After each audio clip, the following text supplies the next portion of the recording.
15 doa. Tak. Doa yang keberapa?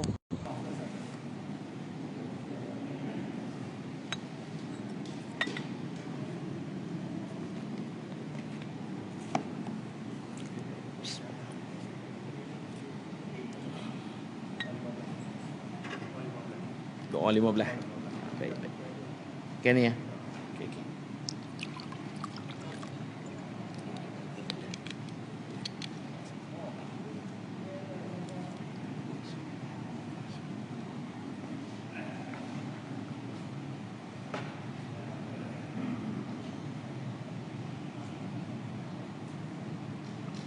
Alhamdulillah.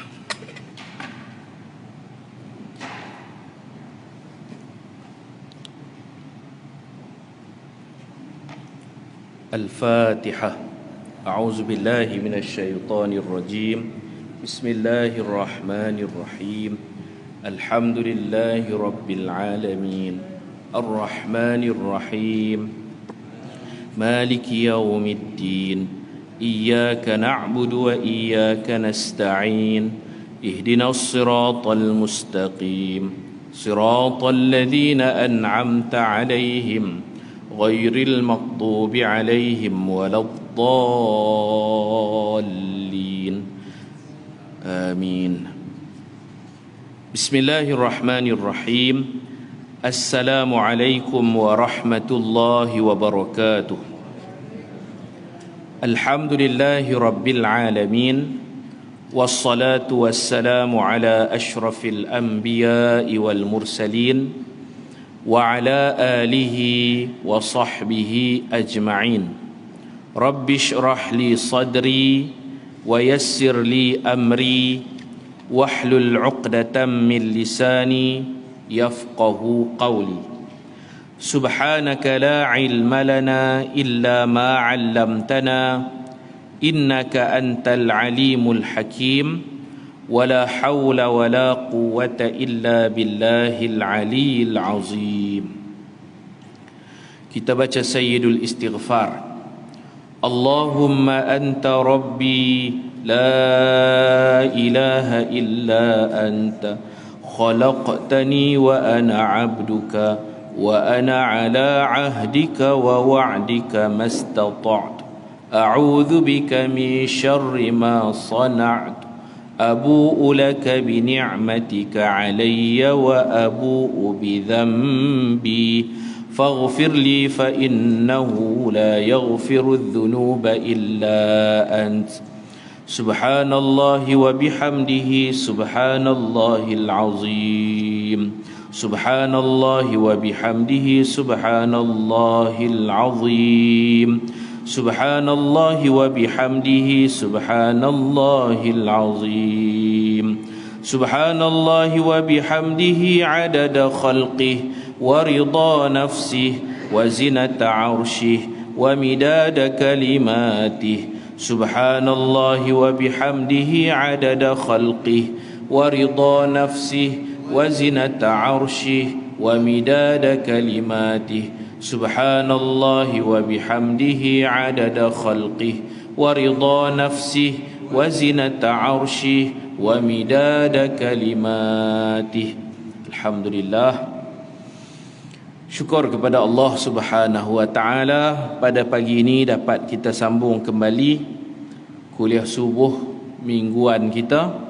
Mudah-mudahan kita semua dikasihi dan dirahmati oleh Allah Subhanahu wa taala. Seperti biasa, kita mulakan dengan membaca kitab 40 hadis doa-doa pilihan sebagai muqaddimah. Kita sampai muka surat 13, hadis yang ke-15 atau doa yang ke-15. Doa dibaca ke atas apa yang tumbuh seperti bisul dan sebagainya, ketumbuhan. Takut dia jadi kanser ke apakah, satu macamnya dia tumbuh. Kalau orang perempuan ni dekat, dia perisau dekat payudara. Orang lelaki pun kadang-kadang ada juga ketumbuhan bengkak-bengkak. InsyaAllah kita cuba ikhtiar baca seperti yang diajar oleh Nabi SAW. Daripada sebahagian isteri Nabi SAW berkata, Rasulullah SAW datang menemuiku, sedang di jariku tumbuh bisul.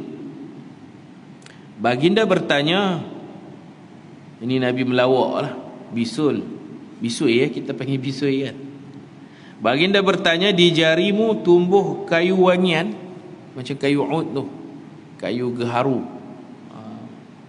tumbuh kulat sedih pula kan, kayu wangi, bisul lah. Nabi kata macam kayu wangi. Kemudian baginda meletakkan tangannya di atas bisul itu sambil bersabda, ucapkanlah. Nabi letak tangan, Nabi suruh pesakit, yakni isteri Nabi yang baca sendiri. Tak tu baca. Jadi isteri Nabi pun ikutlah baca, Allahumma musaghiral kabir wa mukabbiras saghir saghir ma bi. Artinya, ya Allah, ya Tuhanku, Tuhan yang mengecilkan yang besar dan yang membesarkan yang kecil, kecilkanlah apa yang tumbuh. Maka bisul itu pun hilang, beransur-ansur hilang. Macam tu. Dalam riwayat yang lain, ada sahabat mengadu sakit perut, dia pedih dalam perut, gastrik ke apa, macam-macam lah sakit perut kan, yang takutnya appendix lah. Sakit. Ada yang sakit urat. Jadi ada seorang sahabat dia mengadu sakit. Nabi kata, letak tanganmu di tempat yang sakit. Buat niri lah. Buat niri. Pesakit letak tangan di tempat yang sakit. Kemudian Nabi suruh baca, Allahumma inni a'udzubika, saya pun tak, di hujung doa tu, mimma ajidu wa uhadhir. Mimma ajidu wa uhadhir, Nabi suruh baca 3 kali. Doa penuh tu saya pun tak pernah ingat. Minggu depan kita kongsikan insya-Allah. Letak baca, sakit baca sendiri. Akhirnya beransur-ansur hilang sakit tu. Kita boleh cuba ikhtiar lah. Bukan makna tak pergi klinik, saya klinik tutup pula. Kalau buat sendiri kan. Kadang-kadang dalam keadaan kecemasan tu, kita sakit sangat-sangat, nak pergi klinik jauh, klinik tutup ke, bolehlah kita cuba ikhtiar dengan doa-doa yang Nabi pernah sarankan kepada sahabat. Maka bisul itu pun hilang. Hadis sahih riwayat Imam Ahmad. Kemudian kita tengok satu lagi, hadis ke-16, apa yang dibaca oleh pesakit yang tiada harapan untuk hidup.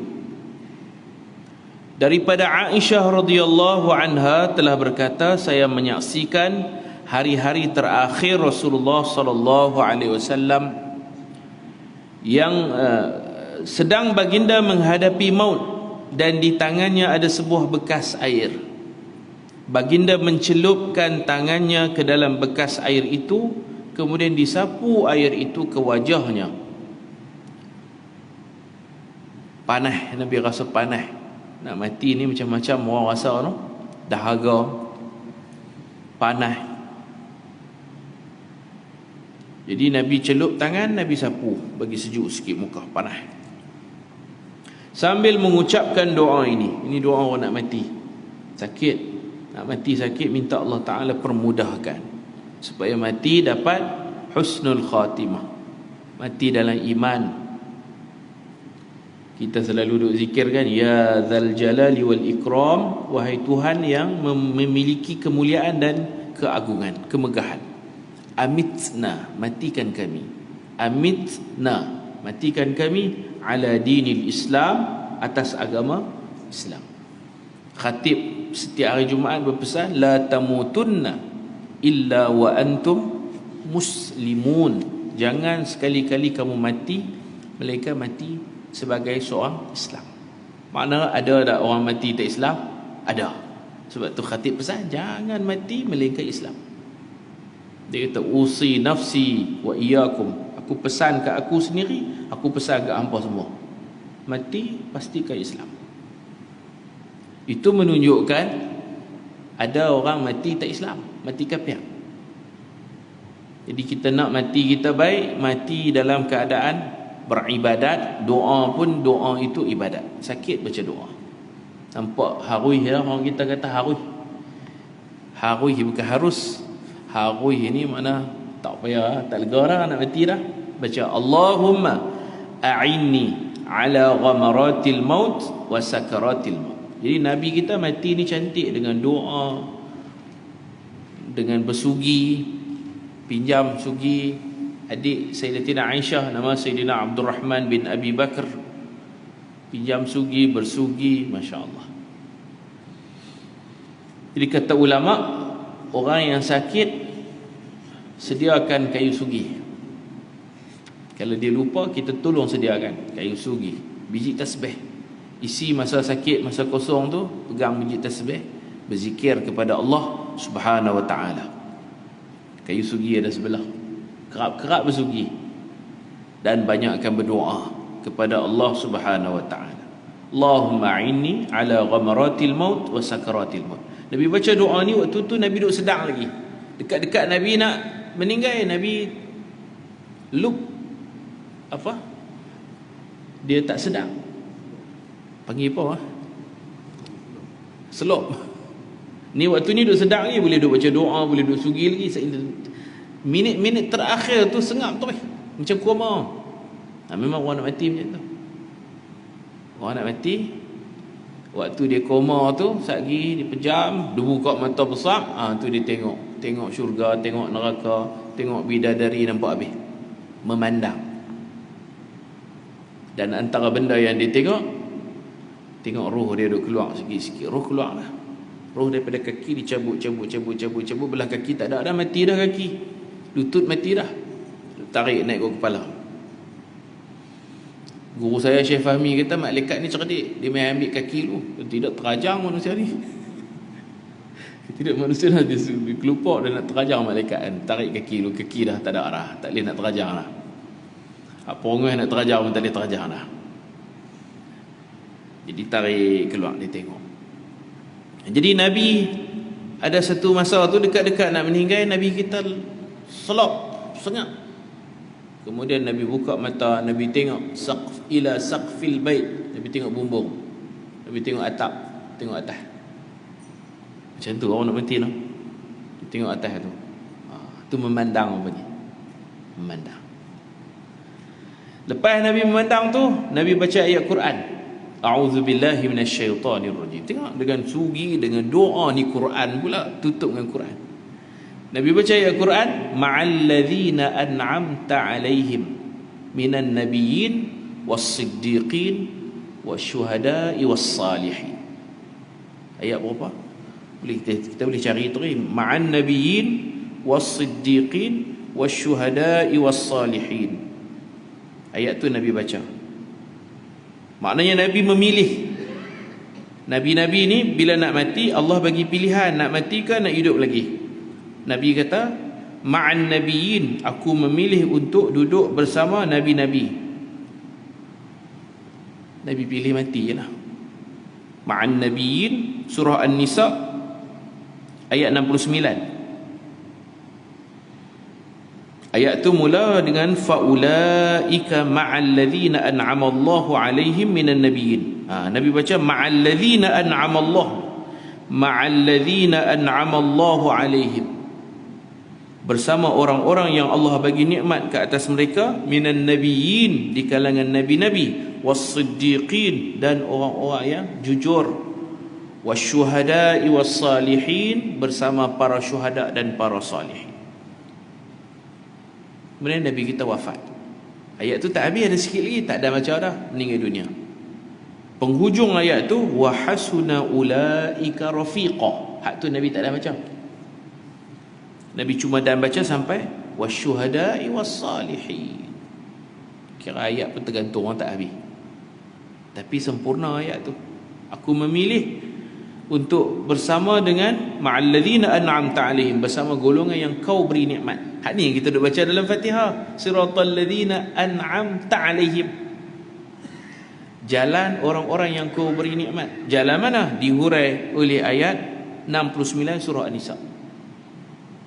Ayat Fatihah yang last tu, siratal ladzina an'amta 'alaihim, kami minta jalan yang kau beri nikmat. Jalan mana? Jalan tu dihurai 69 surah An-Nisa. Dan Nabi baca ayat ni, kata ulama, siapa baca ayat ni, yang pertama dia ikut sunnah Nabi, yang kedua dia mati macam Nabi, mati husnul khatimah. Lah nak kena hafal dah. Mati bila-bila boleh mai. Tanda kat Quran tu ayat 69 surah An-Nisa. Kalau dekat-dekat nak mati baru duk gagal Quran, muka surat berapa nak cari? Surah apa tak tahu, terlalu dah. Hafal.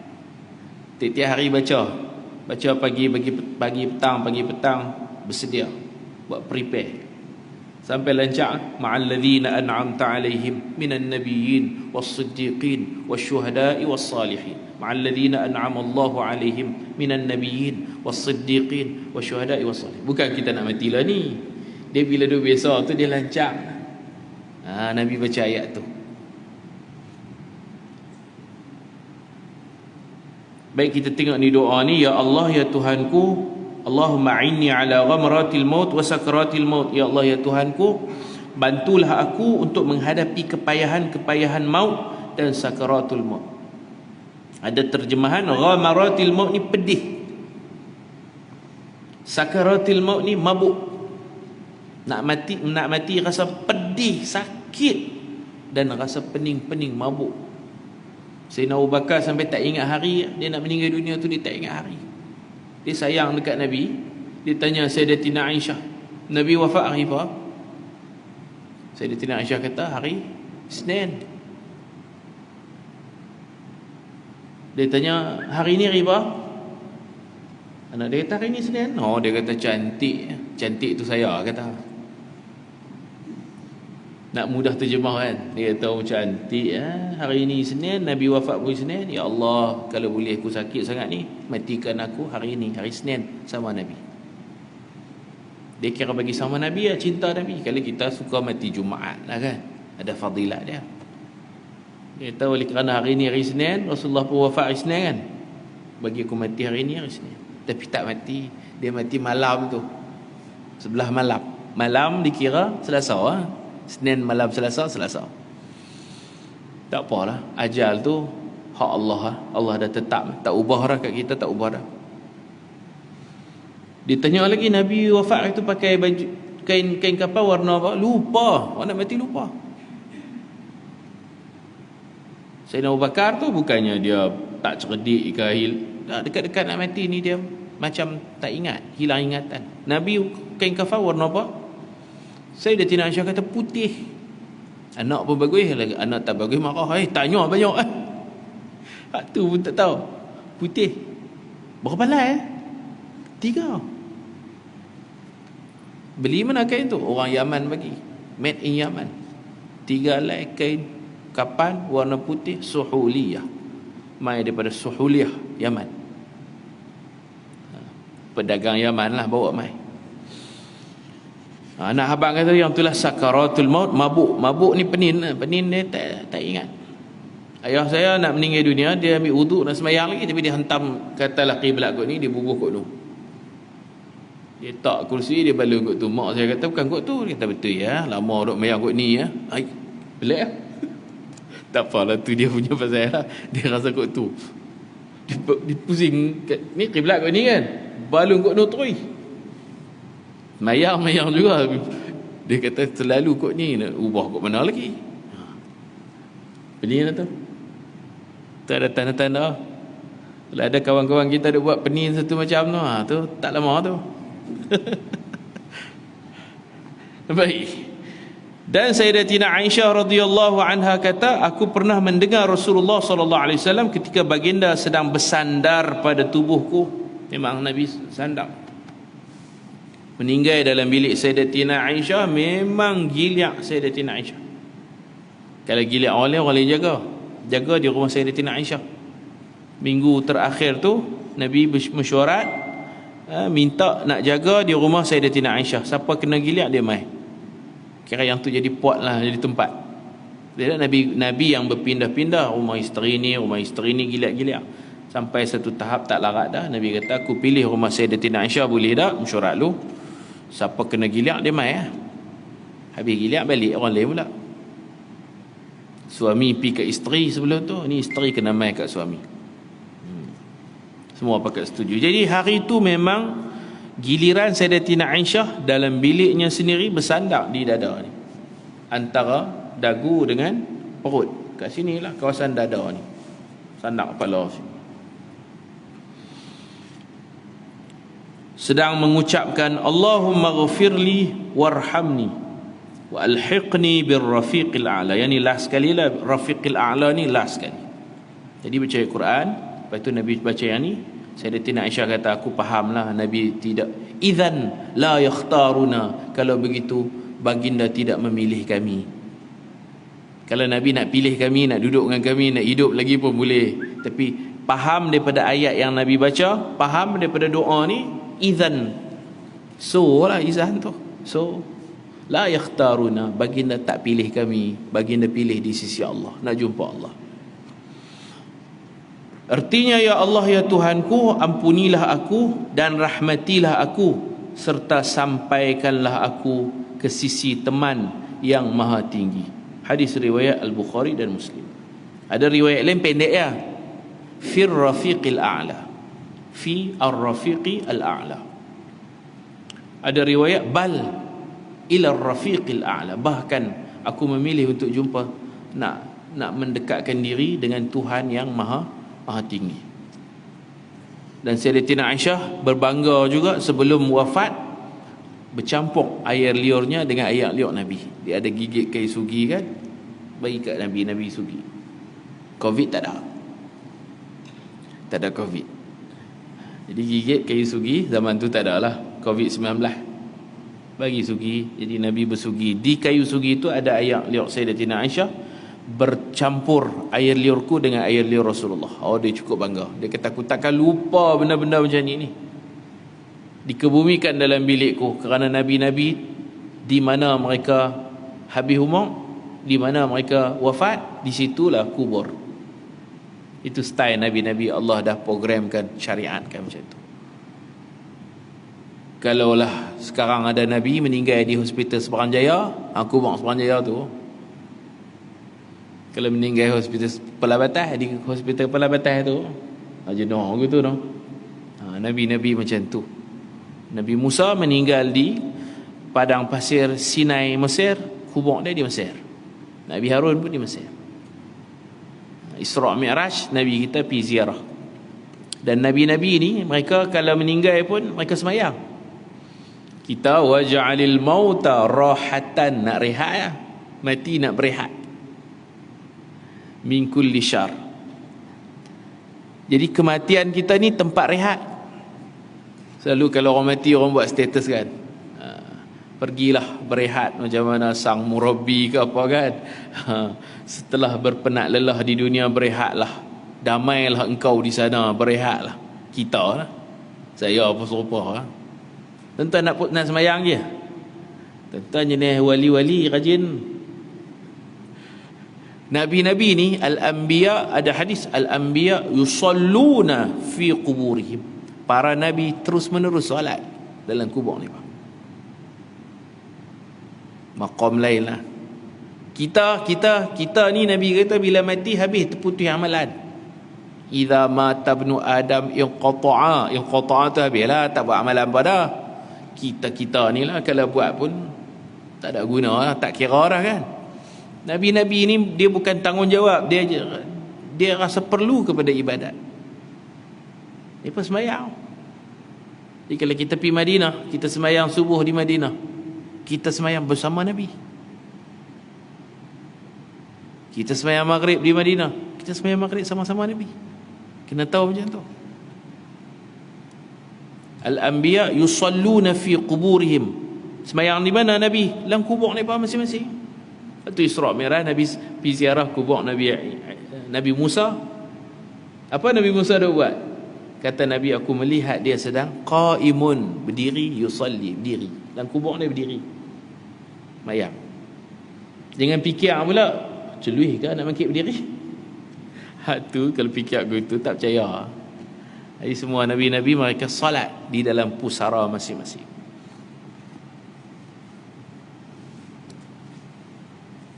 Bukan Nabi pun banyak kisah-kisah tabi'in, orang-orang soleh yang bila kubur mereka dibongkarkan, nampak duduk sujud, mereka elok duduk sujud. Ada yang duduk macam duduk tahiyat. Waktu tanam dulu berbaring kan. Allah saja nak tunjuk, nak abang kata di kalangan hamba-hamba Allah yang bukan Nabi pun ada yang Allah izinkan mereka solat. Nabi-Nabi memang solat. Cukup waktu solat, cukup waktu solat. Hak jenis di dunia pun tak solat, masuk kubur nak solat apanya. Ini pun ni rajin, maqam ni pun lain. Bismillahirrahmanirrahim. Kita baca kitab Tanwir Al-Masalik. Muka surat berapa? 133. Perempuan istihadah. Al-mustahadatu wa ashabul a'dzar. قال المصنف رحمه الله وتغسل المستحاضة فرجها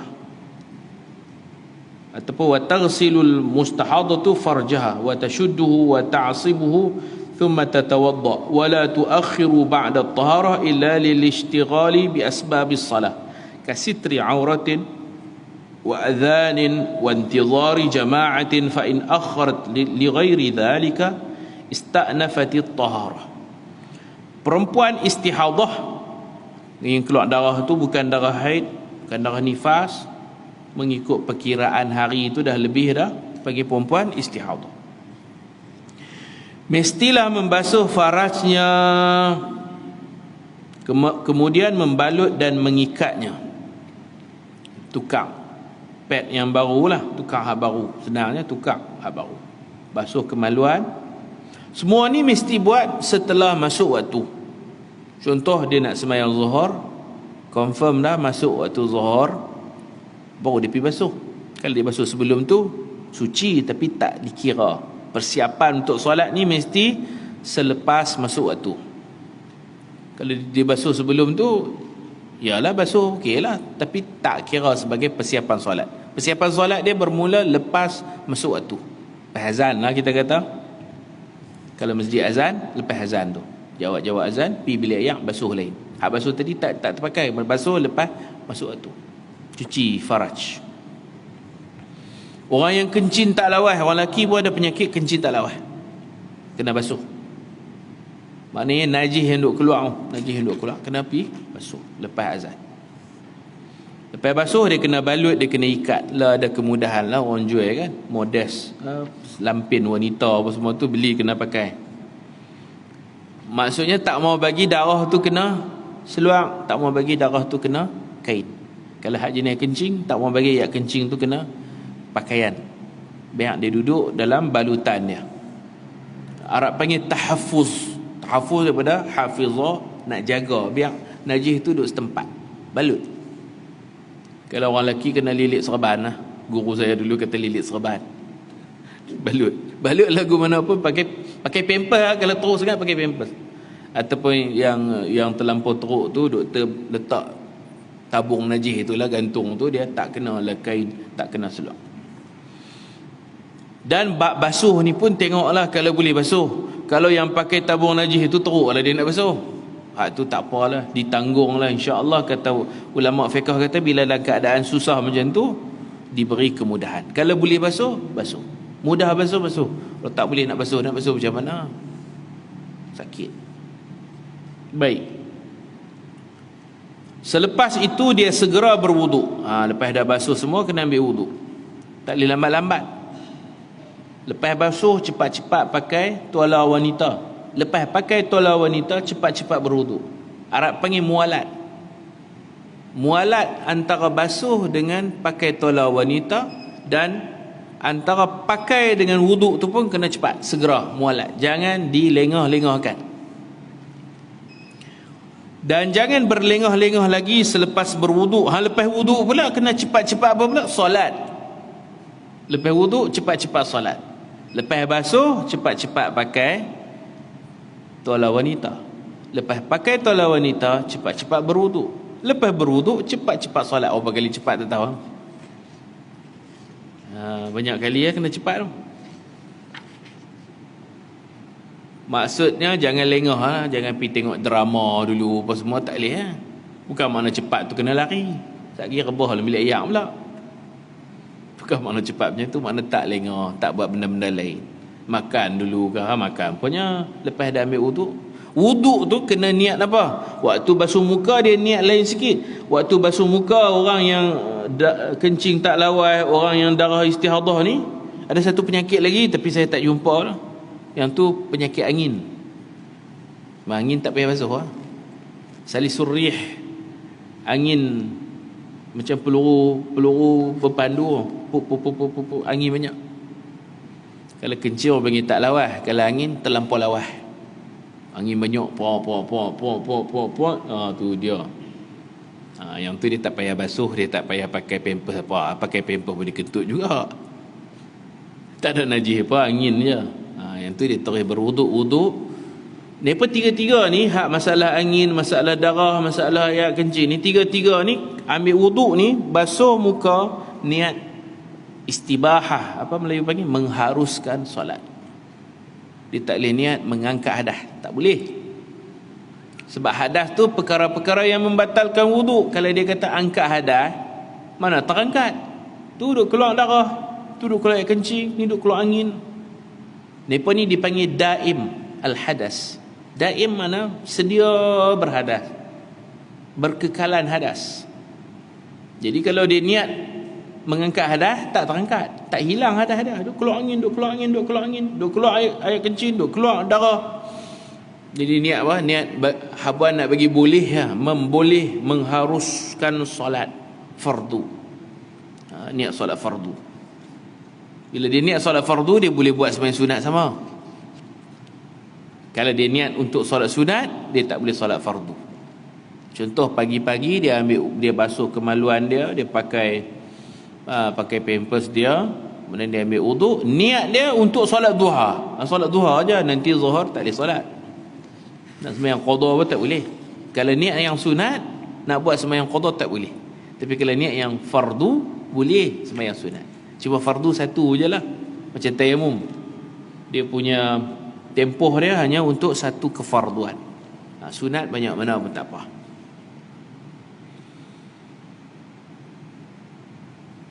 Jangan berlengah-lengah lagi selepas berwuduk, melainkan dengan perkara-perkara yang ada kaitan dengan solat, seperti menutup aurat. Lepas dia ambil wuduk, dia pergi tutup aurat, tu tak apa, dia tak kira lengah. Azan, lepas dia berwuduk orang suruh dia azan, boleh azan. Dia tak payah habang, kata ni saya ni kencing tak lawas pergi azan. Dia tarik hayya ala solat, terkencing, biar pergi, tersahabat korang. Dia kalau tarik tu mana terkencing banyak. Terkencing yang duduk dalam tempat dia, tak kena kain, tak ada masalah. Sama ada dia azan ataupun orang azan, dia duduk tunggulah, duduk jawab azan, tak dikira berlengah. Jumaat boleh mai. Jumaat tunggu khutbah, tak ada masalah, tu bukan lengah. Ataupun dia yang kalau dia baca khutbah, tak kira dia nak jadi imam, dia kena ambil wuduk lain lah. Sebab khutbah tu satu rukun, solat tu kewajipan yang lain. Atau saya baca khutbah, dengar khutbah dah lah. Baca khutbah kacau, habis khutbah nak kena pergi bilik ayak, nak pergi basuh pula. Baik, itu tidak dikira berlengah. Dan menunggu jemaah, dia kalau main sembahyang jemaah pun tak apa. Tengoklah kalau dia punya najis, dia tu keluar banyak, tak payah jemaah lah, sembahyang sendirilah. Tapi kalau jenis kencing tak lawas titik 2 je, bila sembahyang time rokok, dia kata menitik, time sujud keluar 2-3 titik, yang tu boleh berjemaah. Berjemaah kena tunggu imam, kena tunggu orang qamat, tak ada masalah, boleh. Ada orang tak pergi masjid. Siapa tak pergi masjid? Saya kencing tak lawas. Kencing banyak mana, so Jumaat pun tak pergi. Kalau kata tak teruk mana, bini dia tahu lah alasan dia suka sembahyang di rumah. Dia buat pasal kata kencing tak lawas.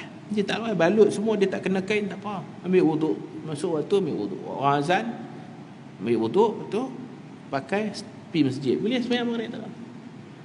Yang kata kena bersegera tu maksudnya jangan berlengah. Segera maksudnya jangan lengah buat hal-hal yang tak ada kena mengena. Baca surah abang, minum kopi dulu, tak boleh lah.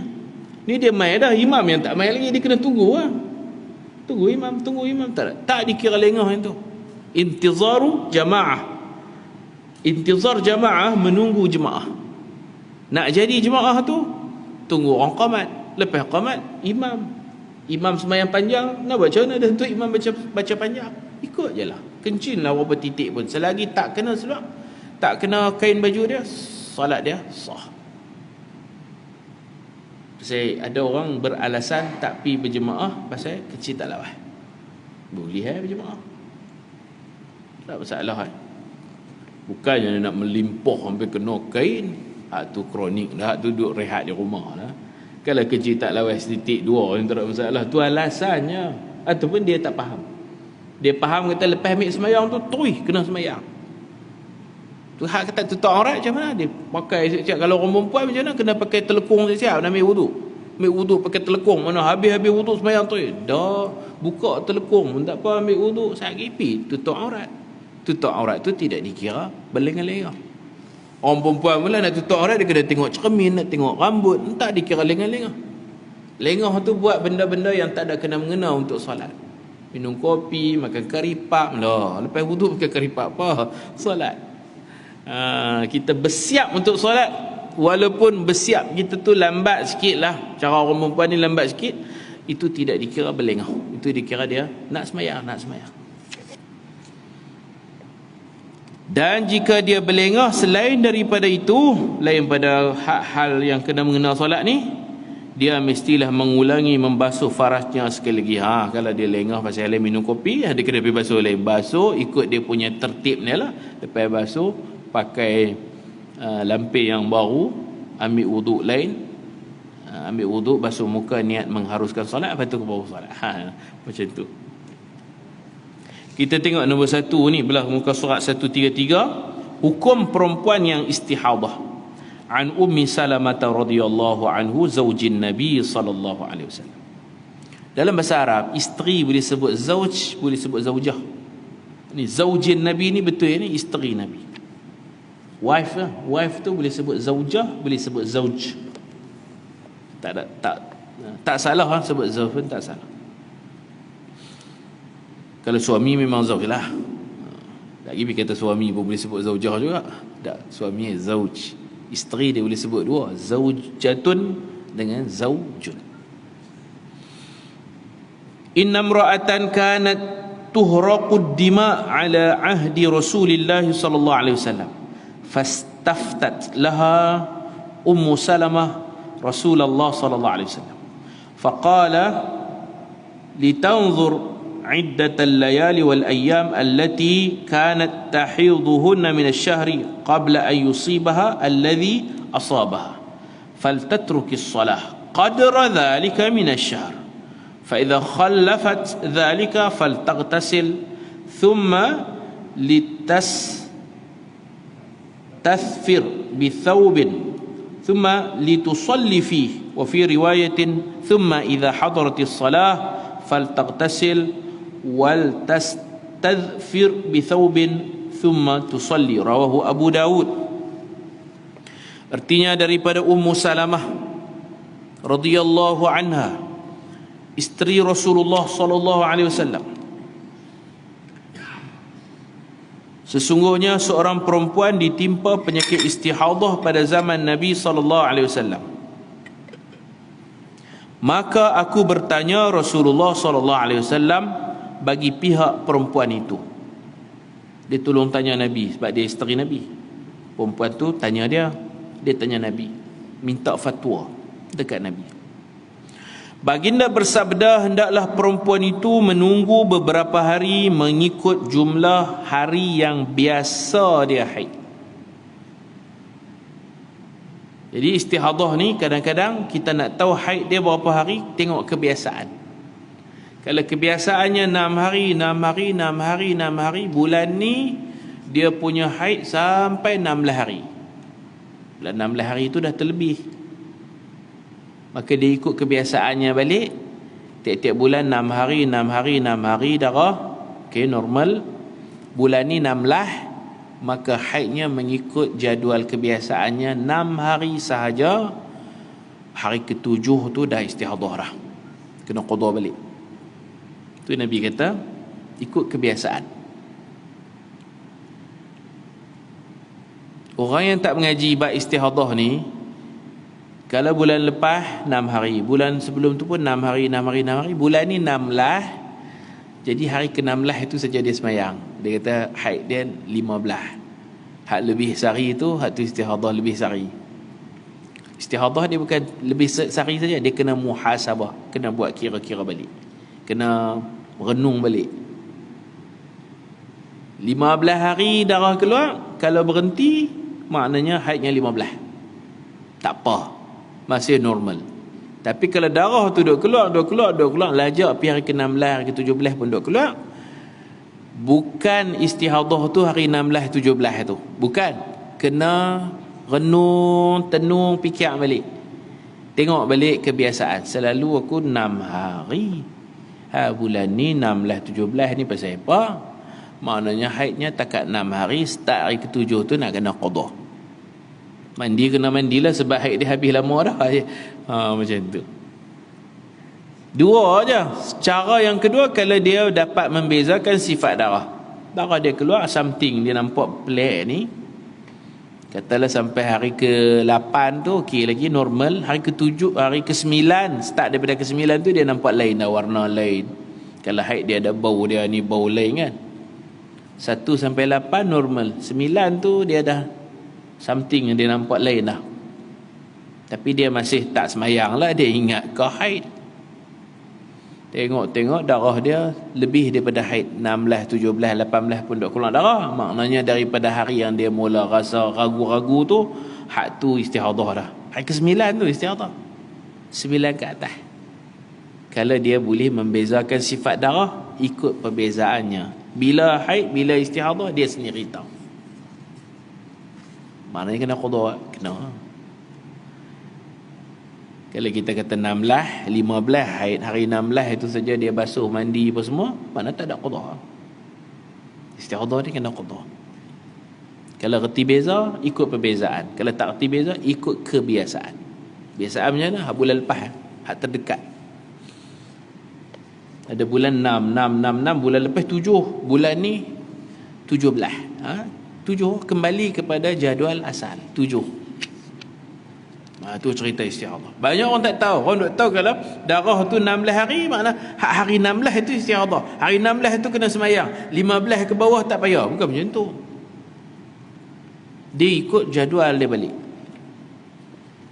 Tu Nabi sebut apa? Al-ayyam allati kanat tahiduhunna. Hari-hari yang dia duduk biasa haid, ikut jadual haid dia, yang tu dia tak boleh semayang. Lepas daripada tu dia kena semayang. Macam mana cara semayang? Dia kena basuh, dia kena balut apa semua.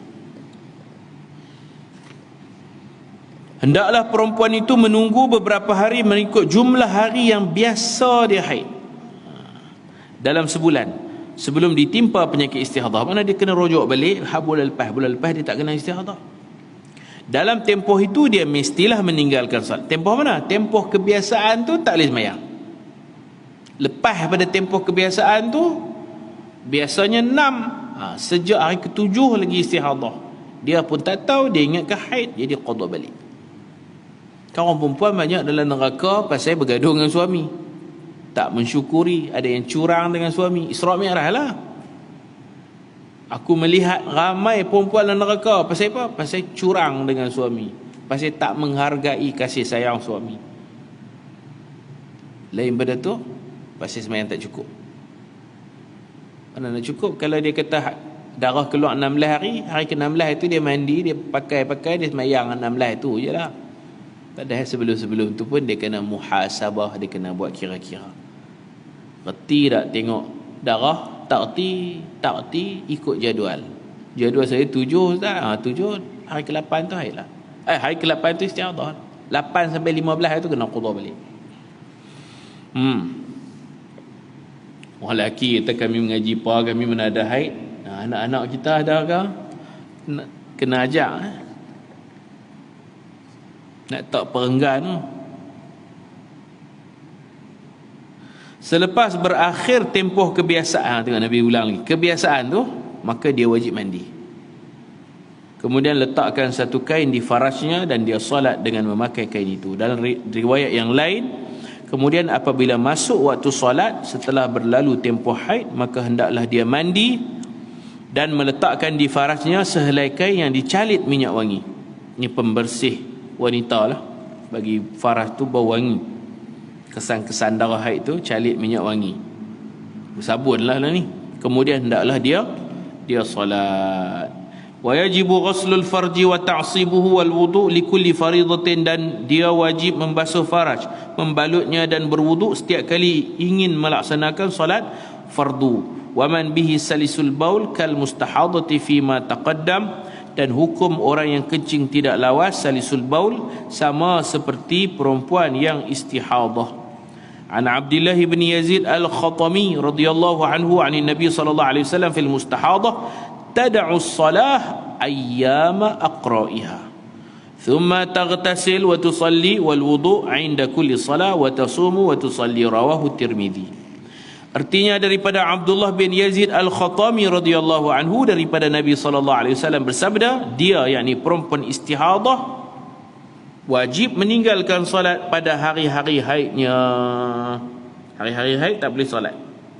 Kemudian tu bila keluar darah dengan sifat yang lain, dia sendiri faham dah ni bukan haid dah ni, dia kena mandi terus. Kalau dia dapat membezakan, kemudian dia mestilah mandi. Walaupun darah duk keluar, dia mandi dan solat. Ini bagi yang reti bezalah. Bahagian haid dia tinggal sembahyang. Keluar pula darah cayak ke macam mana ke, dia kata ni bukan haid. Dia sendiri tahu dah. Tak payah duduk tunggu, sekali mesti telajak sampai 15, 16, 17. Dia terus mandi, tutup pakai tu, kena sembahyang.